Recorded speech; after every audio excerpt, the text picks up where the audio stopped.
Good evening, everybody. Good evening. Let me start with a question that sounds simple, but really isn't. If African communities are so rich in values, why is unity so hard? Why do difficult conversations shut down so quickly? Why do disagreements turn into silence instead of understanding? Why do people so often drift away, quietly, rather than stay and be heard? I don't think our problem is that we lack values. I think our challenge is deciding which values should guide us forward and which ones we need to look at more honestly. Because loving our culture doesn't mean freezing it in time. And respecting tradition, it doesn't mean everything we inherited should be carried forward, untouched. Among the Yorubas, there's a saying, "Ogbon ju agbára lọ."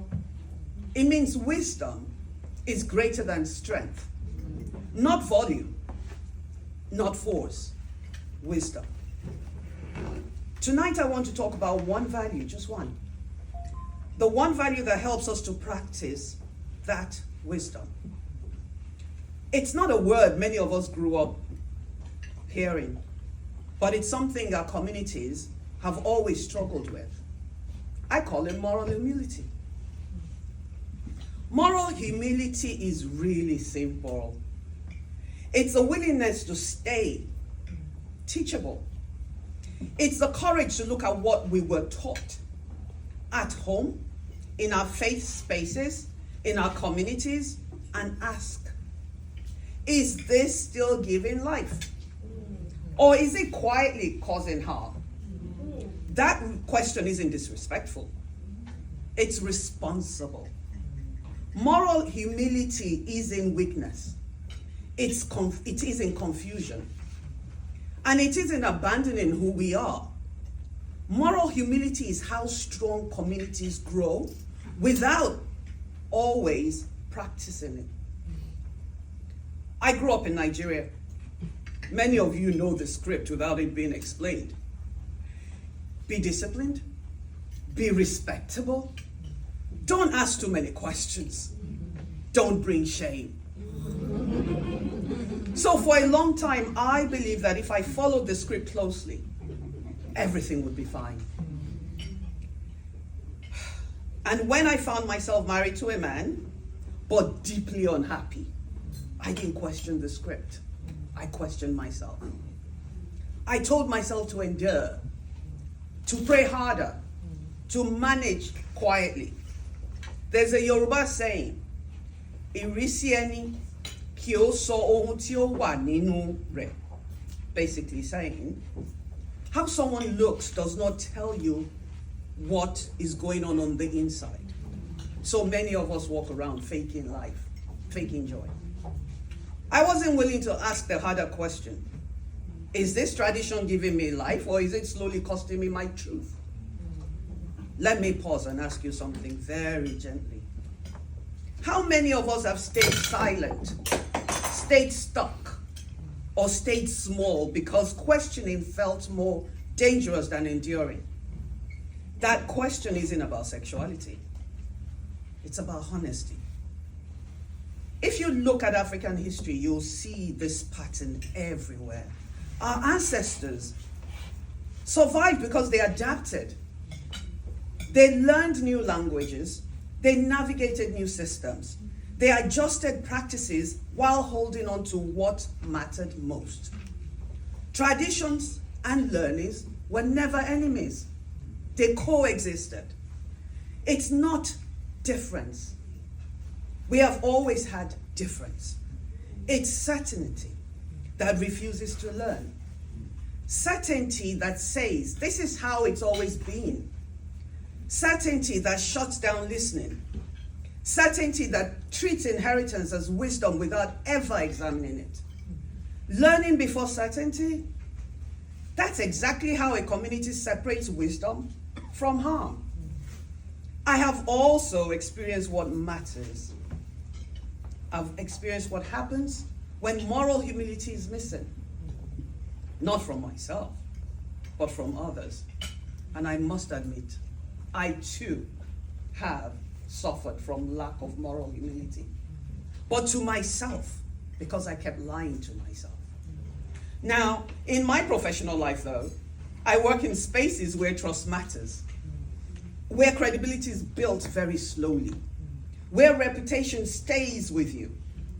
I have walked into rooms where my competence was questioned before I spoke, where people decided who I was before listening to me, before listening to what I brought. And when I came out later in life, after a divorce and eventually marrying my amazing wife, that certainty hardened for some people. Nothing about my work changed. Nothing about my values changed. But their willingness to learn about me did.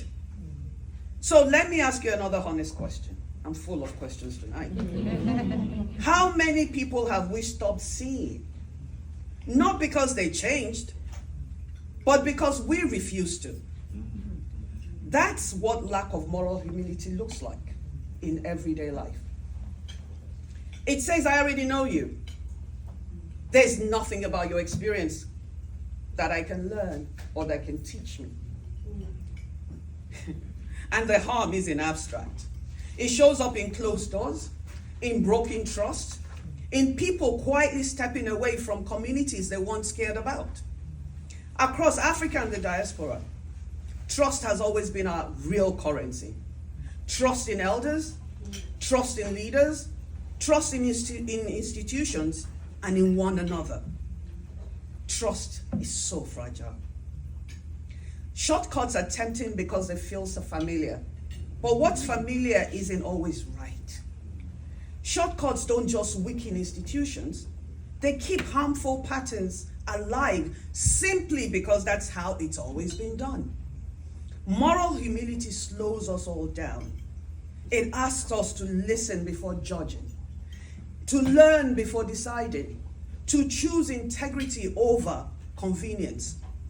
Ubuntu tells us, I am because we are.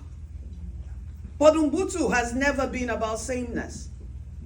It was about responsibility. Unity doesn't mean erasing difference. It means carrying difference responsibly.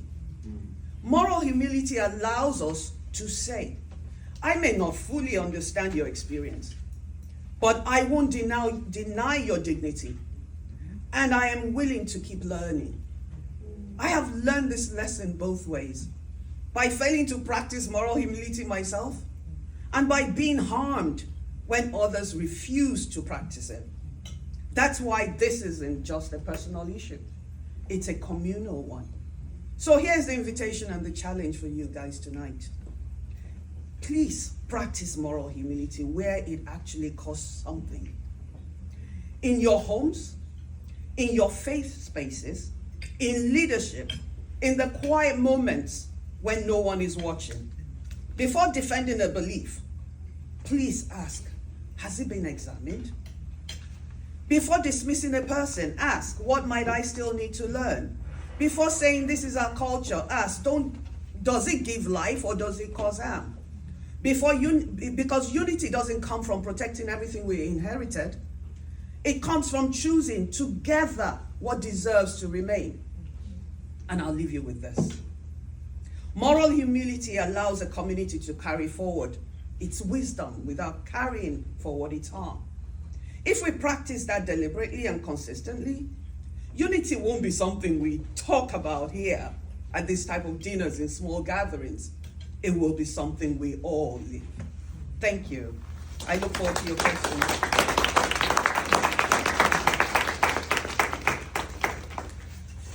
We can take one question. Any questions? No comments. Questions. Question? So, thank you for your talk. Earlier today, I spent maybe 2 hours with a coworker who's a 75-year-old white man who's a tradesman, similar to myself. Throughout the conversation, he was saying lots of things that I certainly did not agree with about politics, policy, immigration, even race. And I found myself wondering if these are the moments when I should be either biting my tongue or challenging him in a respectful manner. And so I do like the concept of moral humility, especially when it's for someone else to respect me.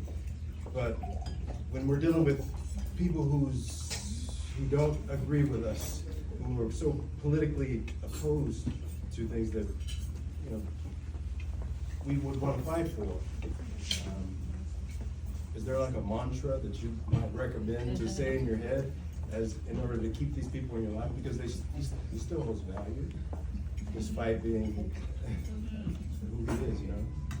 And I think that's kind of the essence of what you were suggesting. Honestly, at the bare minimum, I get trolled every day on social media by the Nigerian community. My wife and I moved out of New York because we were being threatened to be killed. We're the first lesbian couples that's Nigerian out to get married. You can Google it. So one of the things that I do is I look at them, whoever my troll person is of the day, and I treat them with respect and dignity.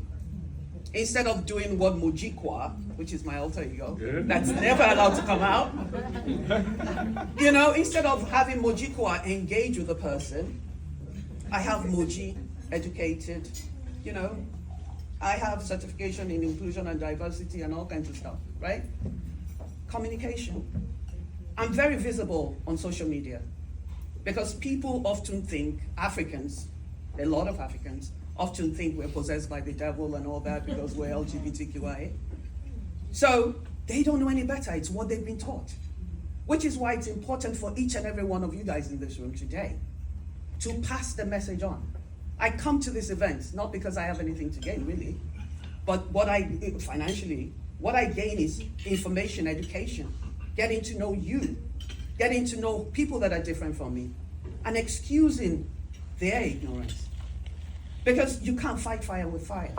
The only thing that fights hate is love. We created the Solo Wilson Guardian Angel Scholarship Program, and we have 100 Nigerian students, Muslim, Christians. We created this thing that we self-fund. You can't hate me because I'm gay if I'm sending your kid to school. Love is the only thing that kills hate. Thank you.